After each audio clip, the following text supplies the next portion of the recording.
जदि बिजू बाबू को किए सबुठ बेसी अपमान करिछि ताहले बिजू जनता दल करिछि जो भली भाव में विरोधी गृह रे आचरण करुछंती ताहा निश्चित भाव निंदनीय। गृह रे प्रश्न काल एक बहुत बड़ विषय ओडिशार विभिन्न समस्या को लेकर लोकों भितरे जो असुविधा अच्छी प्रशासन पचारि था लोक मैंने हट्टगोल कर बंद करवा निश्चित भाव में ओडिशार लोकों से माने किसी करने को चाहूना एक स्पष्ट होची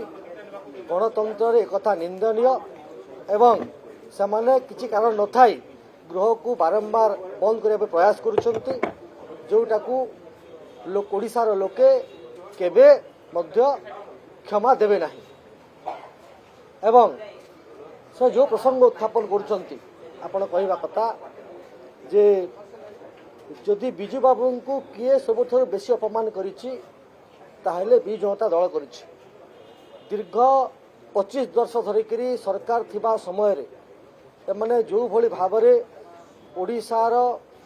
मान सम्मान प्रतिष्ठा अस्मिता को अपमानित करिसंती जो भली भाव में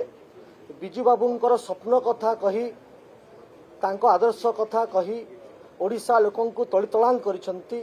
ताठुर बड़ दुख एवं निंदनीय विषय किसी ना एमाने जो कथा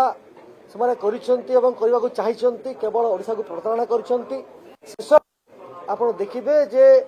बिजू बाबूंकर फोटो मध्य तांकर पोस्टर हटे दियागला केवल गुमास्ता फोटो लगिला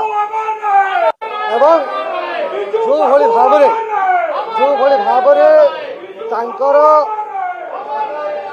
तांकर जो भली भाव चरित्र थिला जो भली भाव कार्य थिला आमे तांको यथेष्ट सम्मान देइछु एवं सम्मान सहित सारा राज्य स्तरीय बिजू पट्टनायक जयंती को भाव पालन करा जाइछि। आमे तांको माननीय पूर्वतन मुख्यमंत्री वर्तमान विरोधी नेता को डका जाइथिला से आसी नाहांती एवं से मध्य से लेकर असम्मान प्रदर्शन करिसंती एवं जदि निजे मुख्यमंत्री कहिसंती जे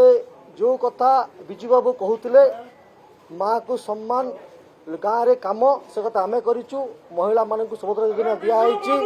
एवं तांको सह लक्षपति दीदी सृष्टि करने व्यवस्था करा जाइछि। गाँव को सम्मान करी विकसित गाँव एवं विकसित ओडिशा विकसित करने 10,000 कोटी टंकार व्यवस्था आपण भावंतु जे किभली भाव में असम्मान करागला एवं शेष कथा जो तारीख कथा कहुच्छी जो दिन